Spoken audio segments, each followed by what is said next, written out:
October 3rd, family worship. Early the next morning, they arose to worship before the Lord, and then went back to their home at Ramah. 1 Samuel 1:19. Worship is important to the Father. Early in the morning, at the beginning of the week, it should become one of the very first acts that you do. It will set a spiritual tone for the rest of the week. That's actually really important. I'm trying to do these exercises and get my everything out and record it and figure it out, but that's really good advice. I appreciate that. Alright. Here are a few suggestions to pull this off weekly. Ensure that you get plenty of rest the night before. Set your clothes out the next day. Set your clothes out for the next day. Wake up on time. If your pastor has shared what will be discussed, read the text during breakfast. Leave home in time to arrive 10 minutes early. When we make worship a personal priority by being prepared, we will grow to anticipate the activity of God. When we live in this humble expectation, we will look forward to worship. Lord, I confess I have not taken worshiping you as seriously as I ought. Help me view worship with the same importance as you do, and to ensure I see it as a priority for this week. So that strikes me as some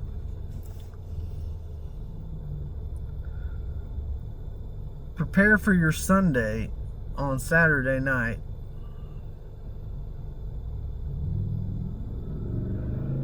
Is actually making it a thought process.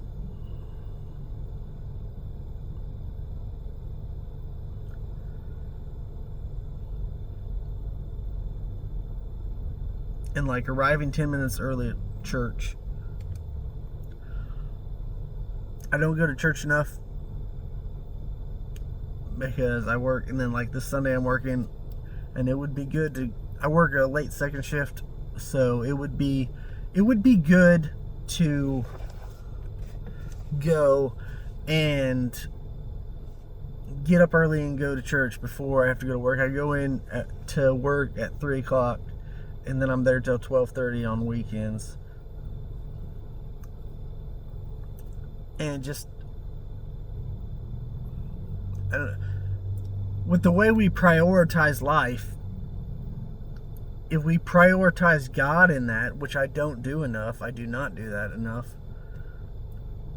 to make it a priority, to give it the intention that it needs, that God needs, that which God is what you can feed off of. Like God He's the Father, so He feeds you. That's profound, because the more attention you give to God, the more attention you are actually giving to yourself. And that's pretty deep. Because you're always asking for help. But the basis of being better at prioritizing God is being better at prioritizing yourself. And will make you better.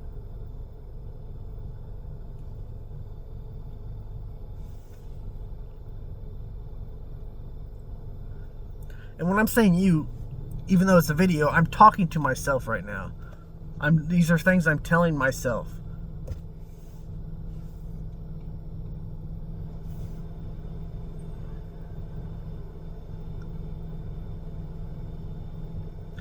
And like, it's just this good feeling, because hope is so much better feeling than the depression and the bleakness of being against yourself and being against life and not wanting to be a part of this.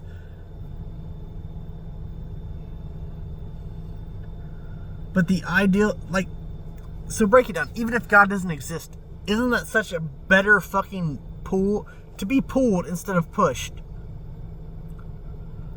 To be the lion instead of the gazelle. The gazelle's being pushed. It has to run. But the lion is being pulled.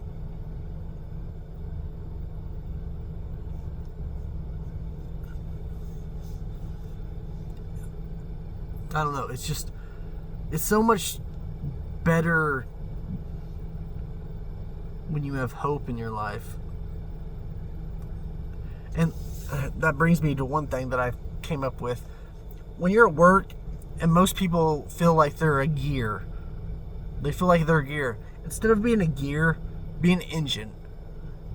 And like, I feel like I'm kind of gotten into a better spot at where I'm at this factory, that I can do that, because the harder I work, the more I put out, the more people around me have to put out.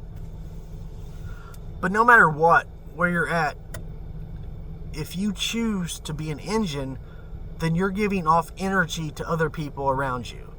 And you're helping them to work better and better themselves. And because there's some people, there's this guy that I see every day, and all he wants to say is, oh, I'm ready to go home. Don't want to be here.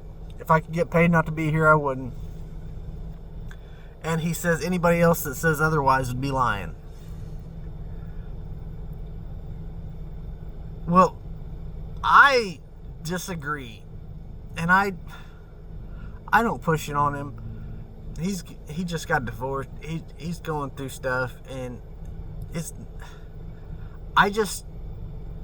you live by example. You don't push your beliefs on other people. You live by example. That's what I feel the most about God and Christianity, is that you don't push it on people. Don't push it on people. Don't force people to believe what you believe. You're not the judge. You live your life this way, and you prosper in the beliefs of God, and you respect yourself, and you treat yourself to where you're a respectable individual, and then people see that, and they're like, I have never felt uncomfortable around this person. This person is great to be around. This person, like, I'm glad this person is the one I work with. Like, people were fighting for me the other day, because I'm the one who, whenever they ask me to do something, I do not complain. I go and I do it. So I was out doing a quality check in a complete different area. I was helping a whole nother area, and my areas, because I'm not even in a certain area. I'm in two different areas now, because I float and I help everybody. And so one person was like, I really missed you today. The manager was like, can we find somebody else to do the job that he's doing so that he could be back over here? And that feels good to me, because I've just always had this low self-esteem I never felt like I was doing right. And that could be a whole series of that, going into the depths of why I feel that way.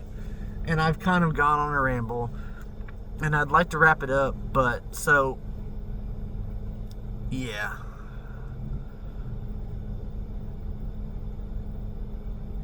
Life is good if you let it be, and you try to be an engine and not a cog.